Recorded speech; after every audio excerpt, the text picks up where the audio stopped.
नौशाद मोमिन साहब, मेरी नज़र में आप बहुत मोहतरम हैं इस हवाले से कि आप बैंक की मुलाजमत करते हुए भी अदब की खिदमत कर रहे हैं। ये भी मैं साफ तौर पर कहना चाहता हूँ कि खादिम उर्दू में हम आपका शुमार नहीं किया जाता है। किनका शुमार किया जाता है? प्रोफेसरान का, जी, जिनका पेशा ही दर्स व तदरीस है। अदब पढ़ाना उनका पेशा है, उनकी मुलाजमत है। लेकिन किसी सेमिनार में इंतखाब की बात होगी तो प्रोफेसर का स्टिकर लाजमी है।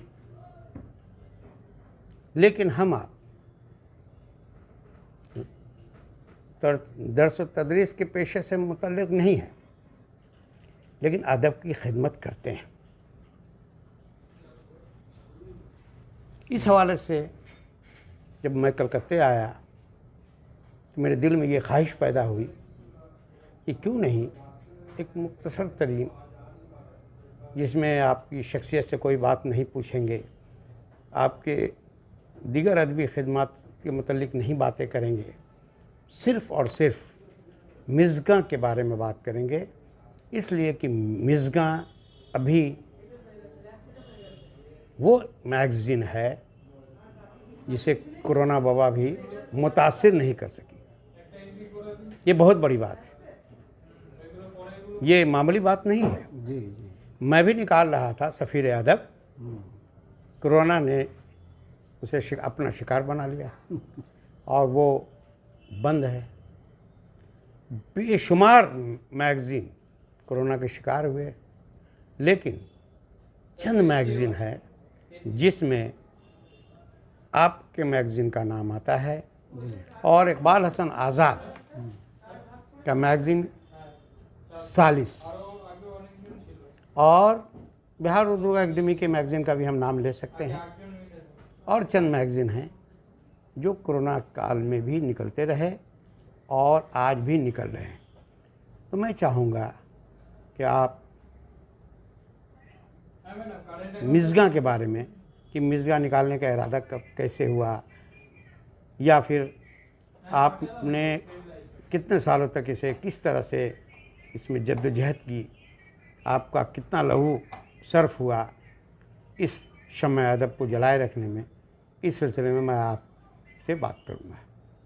ये इसी मिज़गा की आप बात जी कर जी रहे जी, हैं? मैं इसी मिज़गा की बात कर रहा हूँ। ये ताज़ा शुमारा लगता है। जी, ये अभी हालिया शुमारा आया है। जी मामला ये है डॉक्टर साहब के अदब एक ऐसी चीज़ है जिसके लिए जुनून की ज़रूरत पड़ती है, बेशक। और जुनून जिस शोबे में हो, अगर कोई शख्स, अगर वो उसके साथ अदब का जुनून हो, तो मैं समझता हूँ कि वो अदब के लिए कुछ ना कुछ काम करेगा और करता रहेगा। और करता रहेगा। जी हिंदुस्तान और पाकिस्तान की जो तारीख़ है, अदबी शख्सियात जितनी गुज़री हैं, अगर आप उनका तजज़िया करें जी तो उनमें बेशतर हज़रात ऐसे मिलेंगे जिनका रास्त ताल्लुक़ दर्स व तदरीस से नहीं रहा हो। जी वो दीगर शोबा हाय ज़िंदगी में मुलाजिम रहे और जी। काम करते रहे, लेकिन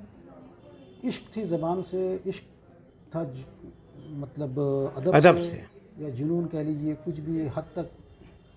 तो उन्होंने अपने कारहाय नुमाया अंजाम दिए, और इस तरह से अगर आप देखेंगे तो पूरे बर्र सग़ीर हिंदो पाक में कई अहम शख्सियात मिलेंगी जिनका ताल्लुक़ बैंक से रहा है, इनकम टैक्स डिपार्टमेंट से रहा है, पुलिस डिपार्टमेंट से भी, कोई भी किसी भी डिपार्टमेंट से रहा है।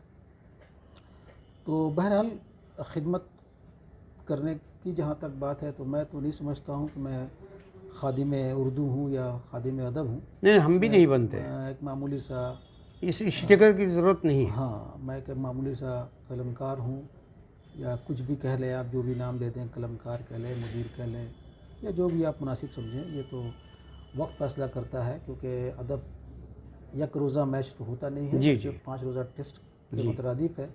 इसका फ़ैसला वक्त के साथ होता है। हम यहाँ पर एक खूबसूरत सा जुमला गढ़ना चाहूँगा जी कि ज़िंदगी 4 रोज़ की, अदब 5 रोज़ का टेस्ट है, यानी मरने के बाद का तक चलता है। हाँ ये एक नुक्ता मेरे जहन में है बिल्कुल। कि आपने जो कहा कि 5 रोज़ का जो टेस्ट मैच है, तो ये 4 ज़िंदगी में और आखिरी इनिंग जो है वो खेली जाती है मौत के बाद। इंतकाल के बाद। बहुत अच्छा। तो बहरहाल ये है कि जहाँ तक तो फिर अब रहा सवाल ये इस रसाले की इब्तदा या इसका आगाज़, तो ये एक अजीब व गरीब वाक़या था, बल्कि ये कह लीजिए कि अब अल्लाह ताला करवाता है जब कोई काम किसी से। बिल्कुल, अल्लाह तो इंतखाब करता है। शायद मेरा इंतखाब अल्लाह ने किया था। उस वक्त जिस ज़माने में मैंने मिसगां के बारे में सोचा था, जी हमारे उस्ताद हुआ करते थे मरहूम बाज़िक बिहारी साहब, जी मैं उनका शागिर्द रशीद था। जी, उनसे हमारी भी मुलाकात है। जी जी, ज़ाहिर वो बिहार के नालंदा के जी। थे, तो बड़ी मतलब एक बेबाक मिज़ाह निगार थे। बंगाल में अलबेला शायर था। जी तो बहरहाल उस ज़माने में जो मेरे इब्तदाई दिन थे शायरी के, तो उनसे मैं मुंसलिक हुआ, उनकी शागिर्दी अख्तियार की। तो उस ज़माने में कलकत्ते से 2-3 अहम रसाले निकला करते थे। एक तो हुआ करता था दस्तक जी और इस्बात नफ़ी। जी तो इन दोनों रसालों को देखकर एक ललक पैदा हुई कि क्यों ना इस तरह का कोई काम हम भी करें। करें। तो जब यह ख्याल आया तो मैंने अपने उस्ताद मोहतरम बाज़िक बिहारी साहब से रुजू किया और उनसे कहा कि ऐसा है उस्ताद कि एक ऐसा मतलब इरादा है, तो आपका क्या ख़्याल है। तो उन्होंने बड़ी हौसला अफजाई की। पहले तो उन्होंने कहा कि रसाला वगैरह निकालना बड़ा दिल जिगर का काम है और बहुत मुश्किल है। जैसे इश्क करने के लिए उम्र दराज लोग मना करते हैं, हाँ ये इश्क नहीं आसान। हाँ, तो उन्होंने भी कहा कि मुश्किल है, लेकिन बहरहाल अगर तुम्हारे जज्बा है तो तुम देखो अगर कर सकते हो। तो बहरहाल इस तरह से कुछ मामला बना। तो हमने मतलब उनके साहबजादे हैं, बड़े साहबजादे संजय लाल भारती साहब, तो हम दोनों ने मतलब चूँकि मेरी दोस्ती भी थी उनके साथ, तो नौजवान था मैं भी, नौजवान थे वो भी, तो उनके साथ हमने बात की। मैंने कहा कि हम दोनों मिल करके ये काम करते हैं। तो खैर वो आमादा हो गया और हम लोगों ने दोनों मिल करके इसकी तैयारी शुरू की। कुछ बड़े कलमकार बंगाल में हमारे थे और उनसे भी मैंने मुलाकात की, तो उन्होंने कुछ ऐसे जुमले कहे कि हौसला शिकन जुमले अदा किए। उन्होंने कहा कि ये क्या होगा, कब तक चलेगा, कब तक निकलेगा, ऐसा वैसा। बहुत निकसार निकलते हैं, रसाले बंद होते हैं, तो उसमें एक मिसगा भी होगा। बहरहाल तो उनका ख्याल था, लेकिन अल्लाह जिसको तौफीक तय कर लेता है। हाँ, जिसको तौफीक देता है तो वो काम भी अल्लाह करवाएगा। और अल्लाह का मंसूबा अलग बनता है। अल्लाह का मंसूबा अलग होता है। तो बहरहाल ये इस तरह के मामलात रहे। तो फिर मैंने बात की हमारे उस्ताद से, तो उन्होंने कहा ऐसा है नौशाद मोमिन, ये इसके लिए तो बहुत कुछ सरपरस्त को बनाना पड़ता है, ऐसे ऐसे मतलब बड़े बड़े लोगों को शामिल करना पड़ता है ताकि उससे वक़ार बढ़ता है रसाले का और लोग हाथों हाथ लेते हैं। तो बहरहाल तो उस वक्त पता नहीं मेरे जहन में क्या एक बात आई। हमने कहा कि ऐसा है कि अगर सरपरस्त वगैरह बनाने की ज़रूरत है उस्ताद, तो मैं समझता हूँ कि हमारा सरपरस्त अल्लाह ताला होगा। बहुत खूब। अब ऐसा एक जुमला था मेरा, तो जाहिर है कि कोई भी साहिब ईमान थोड़ी देर के लिए खामोश हो जाएगा। जी जी। तो बहरहाल अब उन्होंने कहा कि ठीक है, अगर लेकिन आपने सरपरस्त सही चुना। तो सरपरस्त आला अल्लाह तबारक व तआला, उन्होंने कहा कि इसको तो कर दो, फिर ठीक है। हमने कहा कि हाँ, इसलिए कि भाई जाहिर है कि जो भी काम शुरू होता है अल्लाह के नाम से ही होता है, अल्लाह ही शुरू करवाता है, ख़त्म भी करवाएगा तो अल्लाह ही कराएगा। तो इसमें तो मेरा कुछ अख्तियार नहीं है, मेरा जज्बा है जहाँ तक। तो इस तरह से ये जो है कि 1999 जुलाई में हमारा पहला शुमारा 120 सफ़हात पर मुश्तमिल एक शुमारा आया, जिसकी कीमत उस ज़माने में 25 रुपये मैंने रखे थे। तो इस तरह से वो। अच्छा, इसका नाम किसने तजवीज़ किया? इसका नाम तो हमारे उस्ताद ने ही रखा था, बाज़िक बिहारी साहब ने, मिसगा। उन्होंने ही कहा बहुत अच्छा नाम है, मिसगा ही रखो। तो हमने कहा ठीक है, आई लीड को कहते हैं, तो हमने कहा चलिए ठीक है। तो इस तरह से ये मामला सफ़र शुरू हुआ। उसके बाद फिर ये सफ़र चलता रहा। तो कई नंबर भी आपने निकाले, हाँ, ज़ख़ीम 120 नंबर। हाँ, 120 सफ़ात से मैंने इसको बढ़ा करके 60 किया, 60 से 180 किया। 180 करने के बाद फिर मैंने बाकायदा एक जो है कि एक सिलसिला मैंने शुरू किया था।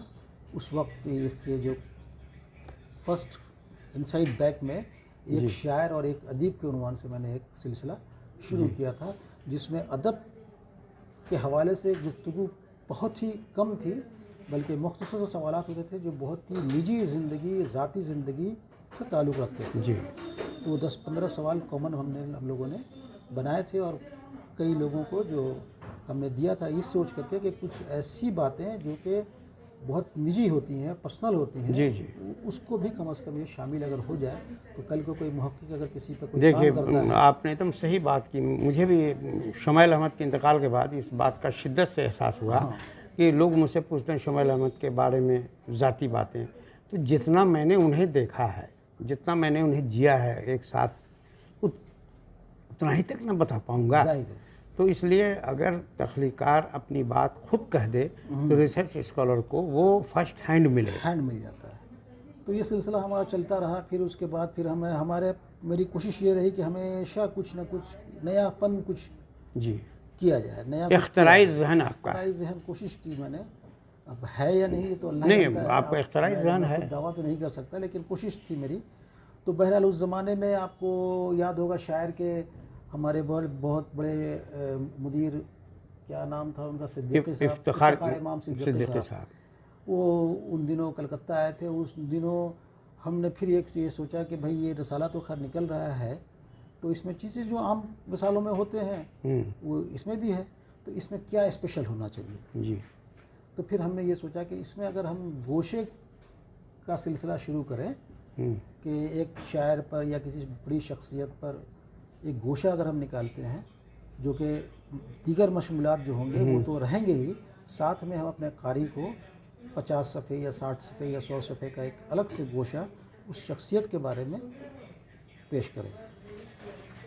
तो मैंने पहला गोशा जब निकालने का इरादा किया तो उस वक्त हमने मरहूम एजाज़ अफजल साहब पर मैंने पहला गोशा निकालने की तैयारी की, और इत्तफाक से अल्लाह का शुक्र है कि उसमें भी अच्छे खासे 12-15 मज़ामीन और कुछ नमूने थे उनके।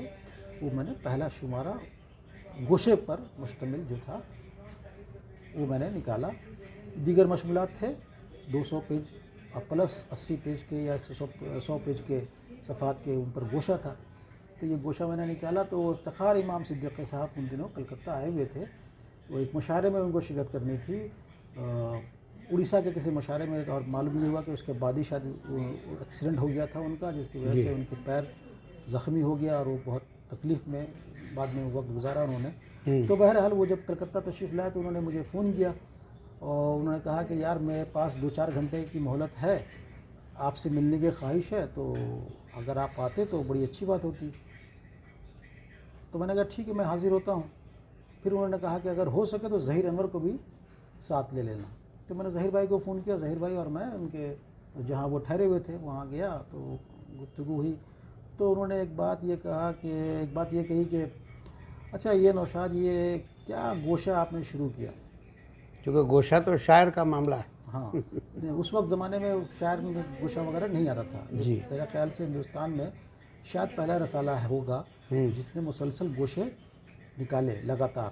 अभी इन दिनों मैंने कम कर दिया है क्योंकि बड़ी परेशानी होती है एक शख्सियत का इंतखाब करना, उस पर मज़ामीन हासिल करना, फिर उस पर ये करना। तो बहरहाल तो उन्होंने कहा कि ऐसा है तो ये तो अजीब वो है, वो गोशा नहीं बल्कि सरगोशा है, इस तरह से कुछ उन्होंने जुमला किया। सरकास्टिक रिमार्क्स पास किए। हाँ कुछ मतलब रिमार्क ऐसे अच्छे नहीं थे। बहरहाल तो मैंने उनसे कहा कि दरअसल बात ये नहीं है सर, बात ये है कि हम ये चाहते हैं कि पहले बंगाल में हमारे जो लोग हैं, जो अहम शख्सियात हैं बंगाल की, उन पर हम कुछ काम ऐसा कर जाएं ताकि बंगाल के हवाले, अदब के हवाले से जब भी कोई रिसर्च हो या कोई काम हो तो कम से कम मेरा गोशा मिज़गा का वो गोशा या वो रसाला जो मिज़गा एक रिसर्च स्कॉलर के लिए मुफीद साबित रेफरेंस के तौर पर वो काम आए। तो इस तरह से ये सिलसिला दराज होता गया। फिर बाद में ये हुआ कि फिर बाहर से भी कई लोगों ने रुजू किया। तो उस वक्त कई लोगों ने मुझे ये भी कहा कि भाई जो अखरायात होंगे मैं दे दूंगा। मैंने कहा कि नहीं, अखरायात की मुझे ज़रूरत नहीं है, अगर आप मुझे इश्तहारात मैंने दे सकते बैक हैं। डोर से गोशा हाँ। निकलवाने की कोशिश। जी, तो मैंने कहा नहीं, पैसे वैसे की ज़रूरत नहीं है, लेकिन आप हमें इश्तहार दे दें तो वो मैं कबूल कर लूँगा। और एक मेरी बस यही गुजारिश होगी कि आप इसकी 50 कापियाँ खरीद दें। ख़रीदें। तो उन्होंने कहा कि भाई ऐसे नहीं तो वैसे। बोले कि नहीं, ऐसे नहीं वैसे नहीं, बल्कि ये जो मेरा जो मानना ये है कि अगर आप 50 कापियाँ ख़रीदेंगे 50 तो आदमी आप 50 हाथों तक 50 जाएगा, नए लोगों तक मेरा पहुंचाएंगे। रसाला पहुँचेगा। ये मेरा मंसूबा है और इसी वजह से मैंने ये गुजारिश की है कि 50 कापियाँ आप वो ख़रीदें खरीदने। ताकि नए लोगों तक रसाला पहुँचे। और इस तरह से फिर बहरहाल ये सिलसिला जारी रहा। फिर मैंने कई अहम नंबरात भी शाया किए, जैसे कि मैंने सबसे पहला नंबर जो शाया किया था उर्दू ड्रामा नंबर। जी, तो उर्दू ड्रामा नंबर के उस ज़माने में लोग ड्रामे को भूल रहे थे। ड्रामे का जो फ़न है वो दम दम तोड़ तो रहा था। बिल्कुल बिल्कुल आज भी वही हाल तो है। हमने सोचा कि क्यों ना ऐसा कुछ किया जाए ताकि एक से दोबारा ज़िंदगी मिले। तो बहरहाल मैंने कोशिश की और तकरीबन 400 सफ़हात पर मुश्तमिल एक उर्दू ड्रामा कितने नंबर अब तक आपने निकाले? नंबर तो मेरे ऐसे तो जो मौज़ूआती मेरे शुरुआत जो मैंने की थी, नंबरात जो मैंने शाया किए वो ख़ास तौर से सिर्फ़ और सिर्फ मौज़ूआती सतह पर ही किए। शख्सियत पर कोई नंबर मैंने शाया नहीं किया। जी, तो उर्दू ड्रामा नंबर निकाला। उसके बाद एक साल के बाद फिर सालगिरह शुमारा आया मेरा। उसके बाद फिर मैंने उर्दू बच्चों का अदब नंबर चिल्ड्रंस लिटरेचर पर भी देखा कि बहुत कोई काम नहीं हो रहा था, तवज्जो नहीं दी जा रही थी बच्चों के अदब पर, चाइल्ड लिटरेचर पर। तो फिर मैंने बच्चों का अदब नंबर निकाला। उसके बाद फिर मैंने वो नई नस्ल नया अदब नंबर जो मेरा तारीख़ी शुमारा है 1852 सफ़हात पर जी, मुश्तमिल था वो शुमारा। तो वो नई नस्ल नया अदब नंबर जी, बहुत ज़ख़ीम हो गया था। बाद में लोगों ने ये भी कहा कि अरे भाई इतना दो ज़ख़ीम, शुमारा कीजिए। हाँ इतना लोग, कई लोगों ने कहा कि इतना ज़ख़ीम नंबर निकाले हैं आप, तो ये तो मेरे लिए तकिया का काम करेगा। तो मैंने कहा कि हाँ ज़ाहिर बात है, आप पढ़ते रहें, इसका मुताला करें, जब नींद आए तो इसको बतौर तकिया भी इस्तेमाल कर लें। तो हमारे कौसर मजरी साहब ने एक बड़ा अच्छा जुमला कहा था ये। बहरहाल तो इस तरह से ये सिलसिला चलता रहा। फिर बाद में फिर मैंने वो वफ़ियात नंबर जो जाने वालों का नाम एक शाया किया। जी, तो उसमें भी मैंने जो लोग अहम शख्सियत थी उर्दू की, या फिर मैं बिहार के बारे में सोचते हैं तो मैंने कहा कलकत्ते का अदब का जहाँ तक ताल्लुक़ है, इस पर इंशा ने एक शुमारा शाया किया था हालिया 4-5 साल कबल। तो फिर हम उससे अगर दोबारा शाया करते हैं तो वो ज़रा सा वो एक लगता है कि एक वो उसी की राह अख्तियार करना मुनासिब नहीं लगता है। और चूँकि बिहार का नंबर, बिहार के हवाले से अदब में बहुत साल तक 30-40 साल पहले कोई काम हुआ था शायद, जहाँ तक मेरी मालूमात है, आप बेहतर बता सकते हैं। तो फिर मैंने सोचा कि क्यों ना उसे रिकलेक्ट करके, और चूँकि बिहार में अगर आप ईमानदारी से अगर आप मुताला करें तो बिहार में उर्दू लिटरेचर जी, या हिंदी लिटरेचर जो भी आप कहें, बिहार में लिटरेचर बहुत स्ट्रॉन्ग है आज भी। और फिक्शन का तो बहुत दबदबा है। तो बहुत दबदबा है और हर ज़बान में, मतलब हिंदी में भी लिखे जा रहे हैं, उर्दू में भी लिखा जा रहा है। तो बहरहाल तो वो मैंने शुरू किया। तो उसमें आपने भी ताउन किया था, कुछ इश्तहारात आपने भी दिलवाए थे। जी, जी, जी। मैं बहुत ममनून देखिए हूँ। है क्या कि अदब चिराग से चिराग जलता है। हाँ, तो लेकिन ये है कि फिर जो जिस तरह से जब मैंने वो शाया किया तो मैंने इरादा किया था कि 2 वॉल्यूम में शाया करूँगा, क्योंकि पहला तजुर्बा जो था मेरे साथ जो हुआ था तो कई लोगों को शिकायत थी। तो मैंने कहा कि 2 वॉल्यूम में करूँगा मैं। लेकिन होता यही है कि जब भी 2 वॉल्यूम की बात होती है तो अखरायात बढ़ जाते हैं। बढ़ जाते हैं, और फिर जो पहला जो हिस्सा होता है अगर वो सही तरीक़े से मतलब फ़रोख्त ना हो, लोगों तक ना पहुँचे, तो फिर माली मायूसी भी होती है, माली खसारा भी होता है। खसारा भी होता है। तो इसकी वजह से मैंने वो पहली जिल्द तो ज़रूर शाया कर दी उसकी, जी, लेकिन दूसरे जिल्द के लिए मैंने मज़ामीन मैंने सब सोचा पड़े था कि हुए। बहुत शानदार तरीके से मैं काम करूँगा इसका, ताकि वो वाकई एक काम हो जाए अदब में। लेकिन वो लगता है कि नहीं कर पाया मैं। अब उसकी वजह ये थी कि अब मैंने इंतखाब किया, सपोज़ कर लें आप कि भाई बिहार में मैंने सोचा था कि बिहार के जो लोग राइटर हैं उनके नमूने होंगे, तख्लीकी नमूने होंगे। बिहार के जो ख़ास तौर से वो शुमारे में मेरी ये कोशिश थी कि बिहार के एक एक इलाके को मैंने कवर किया था। एक जैसे नालंदा का उर्दू अदब जी, या भागलपुर का उर्दू अदब जी, या किस पटना का उर्दू अदब, एक एक मौजू को लेकर मजमून मुजफ्फरपुर, इस तरह से कई तरह से जी जी कई हैं। वो मैंने तकरीबन 300 सफ़ात मैंने कंपोज करवाए थे। उसके हैं अभी इंशाल्लाह मैं कोशिश करूँगा, लेकिन अब जाहिर है कि उस तरह से मैं नहीं कर पाऊँगा जिस तरह से टेम्पो टूट गया ना, जो रफ्तार थी उसमें तो एक रखना। हमारे इनके क्या काज़मी साहब थे मेरे ख्याल से गया के जी, उन्होंने भी बहुत शानदार एक मजमून लिखा था, पहले उसको मैंने डाइजेस्ट किया था जी। तो इस तरह से कई भागलपुर के हवाले से हमने इनका मजमून था, मनाजिर साहब का एक मजमून था, वो पूरे अदब का अहाता किया था भागलपुर के ये। तो इस तरह से कई अहम लोगों के मज़ामीन उसमें शामिल हैं।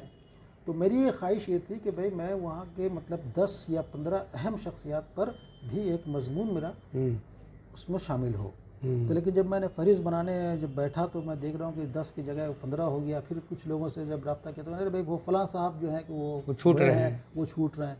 तो इस तरह देखता रहा कि वो दराज होता गया। तो फिर मैंने कहा कि ना, ये मजमून वगैरह छोड़ देते हैं, सिर्फ तख्लीकी नमूने जो दस्तयाब होंगे जी वो मैं शायद। देखिए, तख्लीकी नमूने के साथ मामला ये होता है कि अब लोग जो है बहुत, जिसको कहते हैं बेदार जहन हो गए हैं। वो देखते हैं कि मजमून ऐसे कोई लिखता नहीं है। हाँ। तो अब पैसे देकर लिखवाने का चलन हो चुका है। जी। अब प्रोफेसर हजरात तो दबाव डालकर अपने से लिखवा लेते हैं, लेकिन जो गैर प्रोफेसर हैं वो पैसे देकर लिखवा लेते हैं। उनमें बेशतर लोगों को मैं जानता हूँ, बेशतर लोगों को मैं जानता हूँ कि जो पैसे देकर मजमून लिखवाते हैं और मजमुआ शाये कर देते हैं। ये तो खैर अब यह है कि वो बैक डोर से एंट्री होती है। वो जो जेन्युइन फनकार नहीं, आपने सही कहा कि वो मजमून का मामला जो है वो जेन्युइन फनकार है, वो तो अपनी जगह उस ज़मीर उसका ज़िंदा रहता है। बिल्कुल, चाहे वो जिस सतह पर भी हो। सही है। तो अब इस पर कोई मतलब आर्गूमेंट नहीं कर रहे हैं। कब करते हैं लोग, जाहिर है कि ये कोई आग कहीं चिंगारी लगती है तभी तो आग।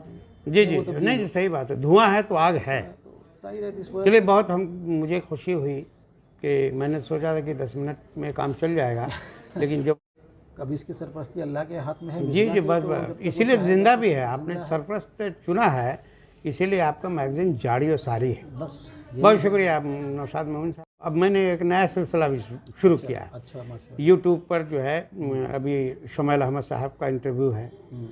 वो मरने के बाद भाभी से, निशात आरा खानम साहिबा से 3 टुकड़े में मैंने यूट्यूब पर डाला। उसके बाद बदनाम नज़र साहब का 2 इंटरव्यू है। उसके अलावा सैयद ज़फ़र हाशमी गुलबुन के एडिटर का है।